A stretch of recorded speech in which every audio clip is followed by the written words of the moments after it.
what's at stake. What will be your final message to your guys as they take the court tonight?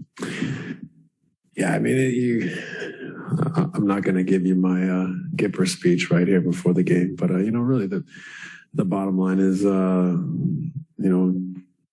sticking to our big rocks and playing the way we've set out to play and trying to improve on the areas we've been a little bit deficient. That's it. They don't want to, having been in their seat, that they're not looking for you to, save them with your words.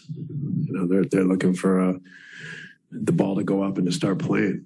It's tough in between games, and so they're ready to play. And so that's the number one thing, is to make sure they're as prepared as possible to improve on the last game. How much of the flow that you want to get into offensively starts on the defensive side of the floor? Well, it certainly helps. When you're not taking the ball out of the basket and you're able to push it up the floor, I think it increases your strength at both ends. So that can be a factor. But it's just a well-rounded performance we're looking for, and to cover all the areas of the game that we've addressed at the start of the series are still there to improve upon and give ourselves the best chance to win tonight. Coach, can you kind of just put in perspective all the different curveballs that this team has been throwing all season? I mean, from the beginning with the vaccine mandate, with Kyrie being available, not available, Joe's injury, Kevin's injury, the trade, Ben. I mean, the list can kind of go on. Can you just kind of put all that in perspective and how you've been able to weather all of those things? You did a pretty good job, Christian. That was a good recounting of where we've gone this year. I think obviously we've had different iterations of our team.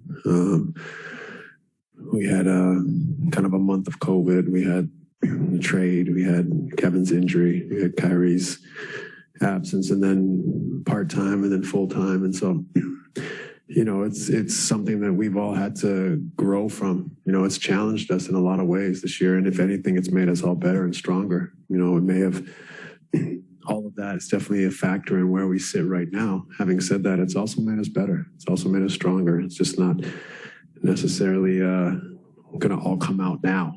But it is something that I think is going to aid all of us as far as what we've handled, how we've approached it, how we've worked together, how we've pushed for more for many pockets of the season where it was very difficult for us. So that's my takeaway, is that we were pushed, we were challenged, we took the challenge, and we all grew from it. And, at some point, those challenges will afford us a lot.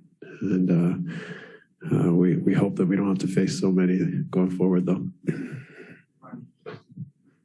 Is whatever Ben is going through now, is that at this point entirely physical and the back, or is there also still that mental aspect to it? And if there is some of the latter, what do you personally and the organization as a whole need to do better to help get him to the point mentally where he's like? Yeah, I think it's careful. I want to be careful here. I don't want to overstate my understanding of the situation, because I'm not in Ben's shoes. That's very important for me not to speak for Ben, because I can't relate to what he's going through. There is a mental component with everything. I think Ben has addressed that there is a mental component with what he's going through. But how much and where he's at with that, is not for me to speak about. But as far as an organization, we're really pushing to support Ben in any way we can to help him improve physically and get back on the court. And the mental side of that is, part and parcel. They're not separate. They're not something that we don't want to deal with. We want to help if he needs help in any aspect of his life in his game. He's a cornerstone. So we want to help him feel great, play great, and become a part of this team. Steve, in terms of energy and effort tonight, do you want to see this team playing with an air of desperation? It's a great question. I think it could become a futile, exercise. But I think there's a balance between incredible competitive spirit and poise. So I think you want to strike that. You want to be a winner. I think you have to have incredible force and will, and you also have to have poise. And so, finding that as a group, not just individually, is a component of the game. Coach, is it tough to balance the fact that you're down 3-0, but two, you've only been outscored by 14 points over 12 quarters? And how do you want to emphasize the latter part of that to your team versus the obviously and put the former part of it sort of to the side? Yeah. And then second of all, are you planning on changing your lineup at all today? No, I don't foresee us changing our lineup. We're open and we've discussed many variables or how the game could go, but not from the outset are we making any big changes. I think the players, we've talked to them about how fine the margins are, and how we've done a lot of things well. I think we're scoring at a higher clip now than in the regular season. We've talked about some of the things that we wanted to improve upon and how close the series is when you take a step back.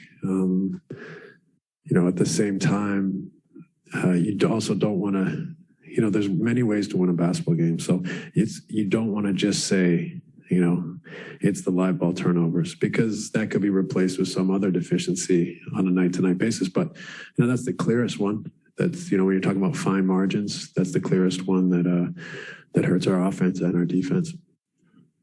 Just piggybacking on the rotation mentioned after the last game, you sensed that Blake could provide some energy, which he did. Do you go into this game feeling like you need to feel it out, or do you go in saying at some point, we'll definitely utilize him this evening?